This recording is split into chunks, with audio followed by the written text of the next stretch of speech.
I shouldn't have been a girl. Intro. I watched as the hills slid past the windows of the bus. For the past 2 days, I'd been running away from my family, myself, and my life. By now Mom should have discovered I'd cleaned out the family ATM account and her stash of emergency cash. Not that she didn't have plenty of money left. But she would know I had enough to run far and fast. And away from her. I smiled grimly. A few days ago, I learned by accident the reason why I was physically so much like a girl, so very different from the other boys at school. I'd started to run away with just the clothes on my back. But Rusty, my only real friend, and sort of girlfriend, convinced me to take a couple of days and prepare. I glanced at her as she slept in the seat next to me. She wouldn't let me go alone. And the further we traveled, the more I understood why. Running away is lonely. I guess she knew. She was living with her 3rd or 4th foster family. She had steadfastly refused to say why she was separated from her parents, but whatever the reason, it was too painful for her to face. Even with me. I pulled Rusty close to me and snuggled her. Soon I was asleep from the stress, her warmth, and the soothing vibrations of the bus as it traveled through the afternoon sun. I woke to Rusty gently shaking my shoulder. "Alexei, it's time we got ready." Awareness came flooding back, and as I held her I trembled. "Rusty, I'm scared." She hugged me back. "We've been through this, Alexei, and it was your only choice, other than going to the police and winding up in state custody. I've been there, and it's awful. Besides, we've come too far to turn back now." She straightened, stretched, and pulled her day pack from under the seat. "We need to touch up our faces before we arrive." We spent the next few minutes removing smeared makeup, changing from raccoons to a pair of fairly plain teenage girls. The bus slowed and pulled off the interstate onto a small rural highway. As the large bus carefully negotiated the narrow winding road, we watched the old New England farms and houses slowly pass by. It almost seemed as if time here moved more slowly than in the city. It was a good feeling. "Rusty, what if my parents manage to find me? I can't go back. Knowing what they've done, they won't find you if you don't want to be found. Especially not here." We left them a trail of red herrings that would make Sherlock Holmes proud. She was right. If they were looking at all, they were following a path towards California. I wondered briefly if they would shed a tear when the troopers there found a set of torn clothes somewhere in Arizona, with my ID in one of the pockets. Courtesy of a friend of Rusty's. The bus entered a small village, and soon 5 teenage girls were watching as our baggage was unloaded. Rusty and I were traveling light. Our big expedition packs contained everything we had. Shortly after the Greyhound pulled away, a dusty old school bus pulled up. The logo on the side read, "Amundsen's Christian Retreat." Rusty had the brilliant idea, at least I hoped it was brilliant, of staying at a religious retreat for young women for a couple of weeks. Her argument was that it was cheap, very safe, and the absolute last place anyone would think to look for either of us. This retreat featured 2-person rooms with their own bathrooms. A large, smiling older woman climbed out of the bus. "I'm Amanda Amundsen. It looks like everyone made the trip fine, but I need to make sure." She called out names. The first 3 were our fellow travelers. Rithiana Sylvia Doringal. Rusty cringed. "Please call me Rusty, ma'am." The other girls giggled. Rusty got her nickname from her voice, which squeaked whenever she tried to speak loudly, and her name. Thus the sound of a rusty door hinge. The woman nodded. Alexis Johanna Moore. I meekly raised my hand. Good, now everyone load your baggage in the bus, as we want to get to the retreat before supper. Load up was quick, even though one girl had enough baggage to take up 4 seats.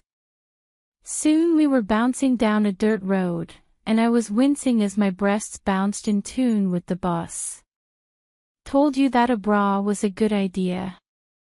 Rusty was smiling. She was a full C and wore plain, really supportive cotton bras. I wound up holding my chest and feeling foolish. I hated bras. They were just one more reminder of how female my body had become. I loved breasts on girls. I could not understand why she liked mine on me. I was supposed to be a boy. Looking down at my travel skirt and pink tennis shoes, I started to cry. Don't you dare run your makeup. She hugged me. I just shook my head and hugged back. 20 minutes later, and a lot higher up in the hills, we came into view of the retreat. It looked impressive. A large wood and stone chapel, mostly surrounded by long, narrow buildings resembling bunkhouses. There was smoke coming from the chimney of a large building facing the chapel.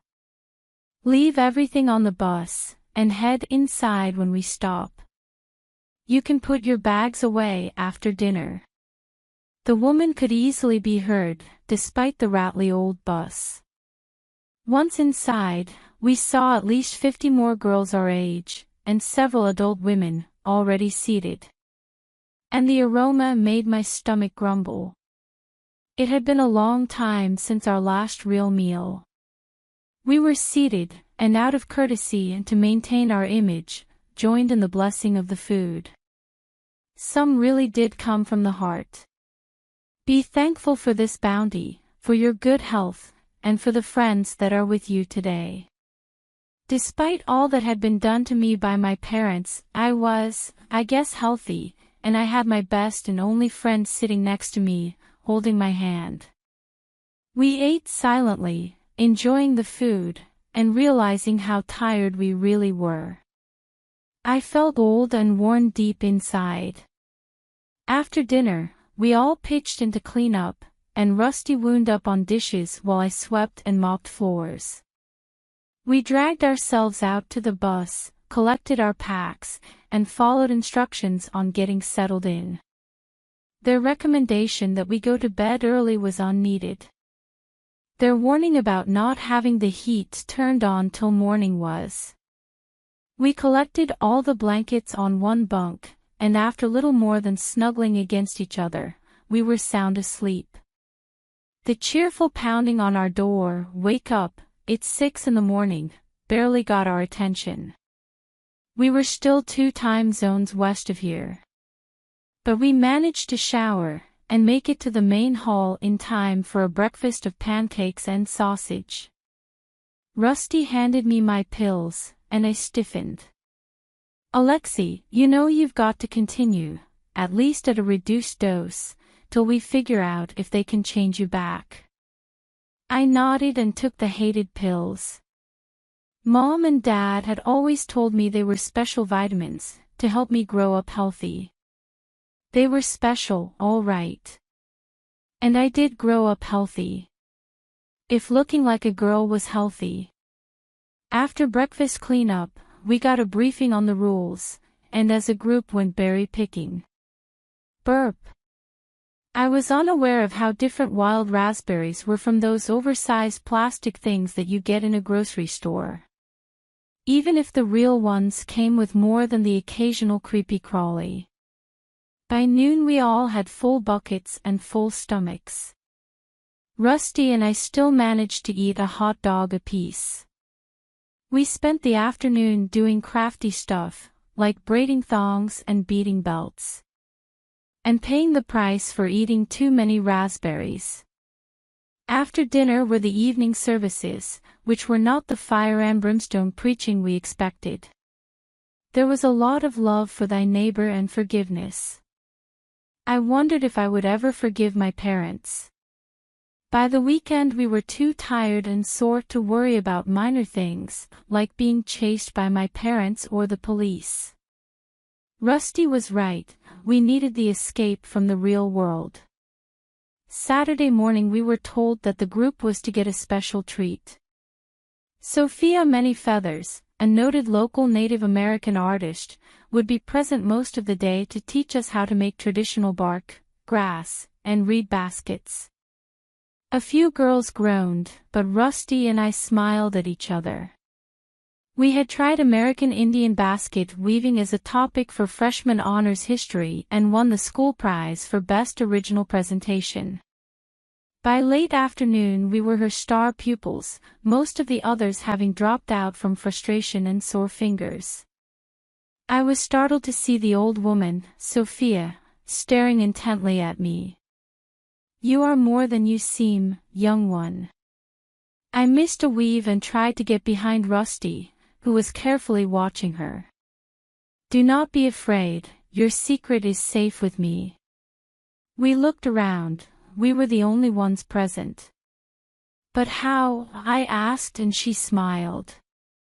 I have been called many things, including a wise woman. You have an aura of fear about you. Few young men choose the path you are taking, for it is one of great peril and rewards. I never chose this, I waved at my body, it was forced on me, and yet you carry yourself with dignity. We have many choices in our lives. We may take one of many paths, many times. Thus, within the weave of the world, we determine our destinies. She held up a small grass basket. This is my pattern. Yours are different. She looked at our baskets, and her face grew pensive. Your lives are interwoven, visualize the patterns of your baskets together. We tried. And I saw what she meant. Overlaid, they made a coherent, flowing pattern. When I overlaid mine and Sophia's, there was visual turmoil or a cacophony. She reached in one of her baskets, and handed us a card. If your paths cross this area in the future, and I'm alive to greet you, I will welcome you to my home. Should your stories be joyful, they should be woven into a basket for all to marvel. Another girl came over, and we silently went back to weaving. I felt strange, wondering how the old woman could read who I was, and where I was going. Faith comes in many forms, I guessed. And it must be that those who watch over us do so not to mock, but to marvel. After dinner, we went back to our room, showered silently, and curled up together to ponder Sophia's words, and our future. We really attended Sunday services, in body and spirit. Not that we believed as they did, but that we believed in something. We spent our last week at the retreat pointedly not discussing what we would do next. We played with the other girls, and with Rusty's help, I slowly and steadily became more feminine in my movements. That Friday, it was with real tears we parted from the others, and were driven back to the village to catch our return bus. When the shuttle from the retreat departed, we hugged our newfound friends, and carrying our packs, quietly hiked away. By evening we were exhausted but had found a wooded area that looked like a good place to camp for the night. On our way out of town, we had purchased supplies, so dinner was simple and nutritious. Our small, camouflage tent blended in well, and we closed up early. The woods were quiet except for an owl and the sounds of the wind. Sleep came easily. We traveled another day in the sun and camped in the rocks along an abandoned power line trail.